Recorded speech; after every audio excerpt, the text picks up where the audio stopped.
안녕하세요. 저는 강원과학고등학교 정보교사 권영옥입니다. 이 연수는 구글 클래스룸 플랫폼을 기반으로 선생님들께 수업에 응용할 수 있도록 다양한 수업의 사례를 중심으로 살펴보고 있습니다. 이번 시간에는 정보교과에서 적용한 인터넷 기사 스크랩을 이용한 롤링페이퍼 수업 사례를 통해 구글 슬라이드, 즉 프리젠테이션 앱과 연계하여 협업할 수 있는 방법에 대해 소개해 드리고자 합니다. 본 강의를 통해 구글 클래스룸에서 프리젠테이션 관련 과제 만들기와 더불어 구글 슬라이드를 이용한 프리젠테이션으로 협업 수업을 진행할 수 있습니다.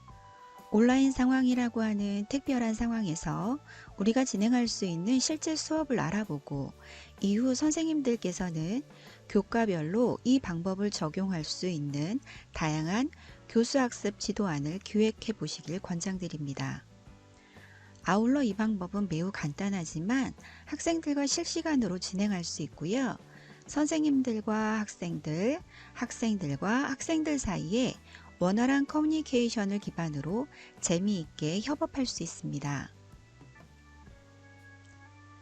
기존 오프라인 수업에서는 직접 전자신문을 읽고 관심 있는 기사를 학생별로 스크랩한 후 학생들이 스크랩한 기사를 읽어보고 해당 내용을 직접 검색하여 롤링페이퍼 형식으로 댓글을 달아줌으로써 학생들의 집단지성의 힘을 느껴볼 수 있는 프로젝트 수업입니다. 이 수업은 처음 접하는 단어나 개념들에 대해 먼저 알아보고 객관적인 기사를 통해 최근의 사회적, 문화적, 기술적 흐름 등을 읽게 함으로써 자신의 지식을 확장해 나갈 수 있는 다양한 수업에 적용될 수 있습니다. 아마도 기존의 다양한 수업에서 이러한 방식의 NIE 수업을 진행해 보셨을 텐데요. 온라인으로 진행해야 하는 만큼 여러 가지 것들이 고민되었습니다. 기존 오프라인에서의 기사 스크랩을 어떻게 진행할 것인지, 스크랩할 수 있는 종이를 무엇으로 대신할 것인지, 롤링페이퍼 형식으로 진행하려면 어떻게 해야 되는지, 학생들이 자신의 의견을 조금 더 쉽게 나눌 수 있게 하려면 어떤 도구를 사용해야 하는지 등등 말이죠. 그런 면에서 구글 프레젠테이션 프로그램은 슬라이드를 이용해서 종이를 대신할 수 있고 인터넷 검색과 캡처 프로그램 또는 복사 붙여넣기를 이용한 빠른 스크랩으로 시간을 절약할 수 있습니다. 만약 기사가 길다면 링크를 이용해서 직접 기사에 접근할 수 있도록 유도할 수도 있고 간단하지만 막강한 댓글 기능을 이용해서 실시간으로 상호작용할 수 있습니다. 단 수업 전 유의해야 할 점은 프레젠테이션 프로그램에 다소 익숙하지 못한 학생들은 어려운 수업이 될 수도 있기 때문에 간단한 사용법 정도는 수업 전에 알려주시는 것도 좋을 것 같습니다. 또한 협업인 만큼 자신의 슬라이드에서만 작업할 수 있도록 주의를 줄 필요가 있습니다. 인터넷에서 사용하는 일반적인 댓글만을 생각하고 주관적인 자신의 의견만 위주로 작성을 하거나 하고 싶은 말을 마음대로 하지 않도록 인터넷 예절을 다시 한번 상기시켜 주실 필요도 있을 것입니다. 그럼 구글 클래스룸을 이용하여 직접 수업을 진행해 보도록 하겠습니다. 선생님들께서는 학교 기관 계정을 이용해서 이미 클래스룸을 운영하고 계실 텐데요. 때문에 수업을 개설하고 학생들을 초대해서 수업에 참여시키는 것, 간단한 과제 만들기나 설문, 자료 링크 등의 기능부터 알아가셔야 한다면 인터넷 검색을 통해서 구글 클래스룸의 기본적인 운영 방법에 대해서 알아보시고 이후 강의를 진행해 주시기 바랍니다. 저는 선생님들과 연수를 진행하기 위해서 이렇게 따로 수업 하나를 개설하였지만 평소에 저는 반별로 수업을 진행하고 있기 때문에 수업마다 주제를 이용해서 그날 수업해야 할 목록들을 제시해 줌으로써 학생들이 쉽게 접근할 수 있도록 운영하고 있습니다. 그럼 오늘 수업을 진행해 보도록 하겠습니다. 위쪽에 있는 수업, 플러스 만들기 주제를 미리 설정할 것이라면 4월 28일 3교시 추가 그 안에 만들기 버튼을 이용해서 과제를 제시해 줍니다. 오늘 우리가 해야 할 수업은 인터넷 기사 스크랩을 이용한 롤링페이퍼 수업이기 때문에 위쪽 제목란에 제목을 명시해 주시고요. 아래쪽에 있는 안내에 학생들이 진행해야 할 수업에 대한 전반적인 내용을 상세히 적어두도록 합니다. 저는 실제로 행아웃 미트를 이용해서 사전 설명을 미리 화상으로 진행한 후 프로젝트를 시작하지만 여러 가지 이유로 실시간 수업이 어려우신 환경에 있으시다면 설명 부분란에 상세하게 기록해 두어서 학생들이 원활히 수업을 진행할 수 있도록 도움을 줄 수 있으시면 될 것 같습니다. 물론 수업 시간을 엄수해야 하는 실시간 수업이라는 것도 미리 공지해 주시고 실시간으로 모든 반 아이들이 하나의 프레젠테이션에서 진행한다면 프레젠테이션 수업 안에서도 충분히 채팅을 이용해서 아이들의 질문에 피드백하실 수 있기 때문에 간단하고 정확하게 학생들이 실시간으로 들어올 수만 있도록 과제 제시를 해주시면 됩니다. 옆쪽에 있는 부분에 점수를 제공하시고 싶으시면 점수를 적어 주시고요.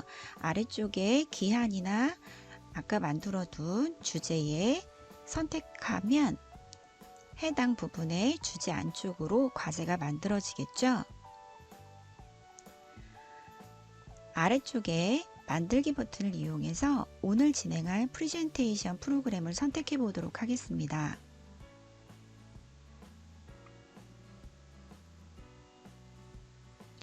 프레젠테이션 프로그램이 연결되면 위쪽에 롤링 페이퍼 수업이라고 간단한 제목만을 명시해 두고 다시 수업으로 돌아오도록 하겠습니다.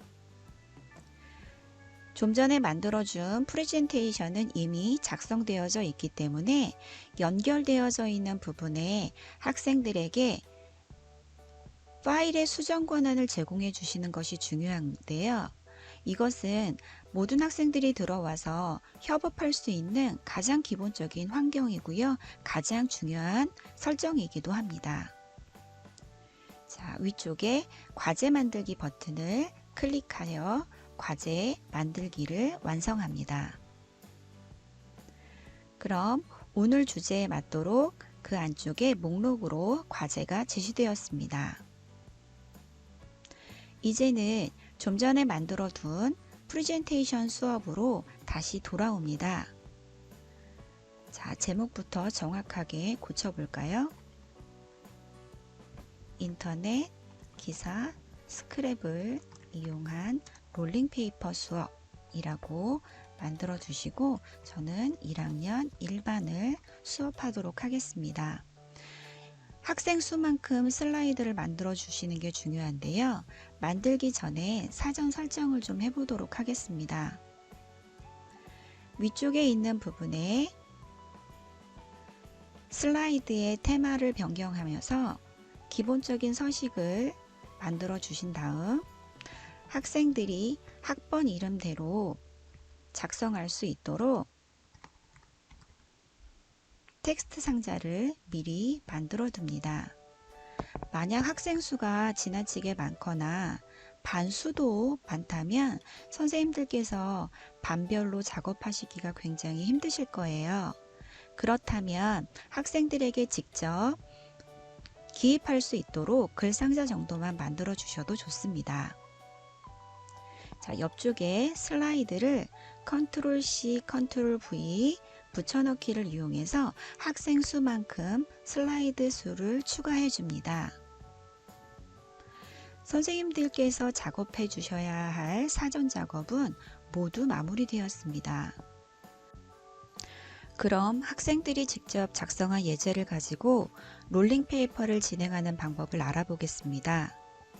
학생들이 기사를 검색하고 스크랩할 수 있는 일정 시간을 정해주시고 자신의 슬라이드에서만 진행할 수 있도록 안내하시되, 기사가 길다면 링크 주소를 연결해서 직접 기사가 작성된 사이트로 이동할 수 있게 한다거나, 궁금한 점이 많다면 따로 질문을 작성하도록 텍스트 상자를 만들게 하시고, 관련된 기사에 대한 출처도 꼭 밝힐 수 있도록 지도합니다.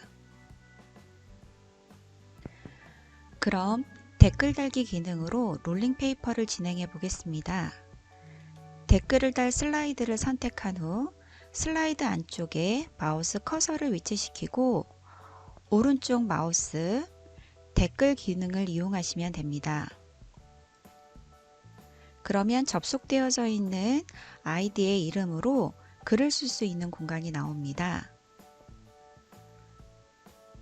이때 작성하는 글은 객관적인 자료가 될 수 있도록 인터넷 검색을 이용하기를 학생들에게 안내해 주시면 더 풍성하고 정확한 롤링 페이퍼를 작성할 수 있습니다. 보시는 것은 우리 반 아이들과 직접 작성한 롤링 페이퍼 프로젝트입니다. 오른쪽에 친구들이 함께 작업한 댓글이 모두 보이시나요? 롤링 페이퍼 진행 시 아이들이 모두 들어와 작업한다면 현재 작업 중인 아이들의 이름이 이렇게 뜨고요.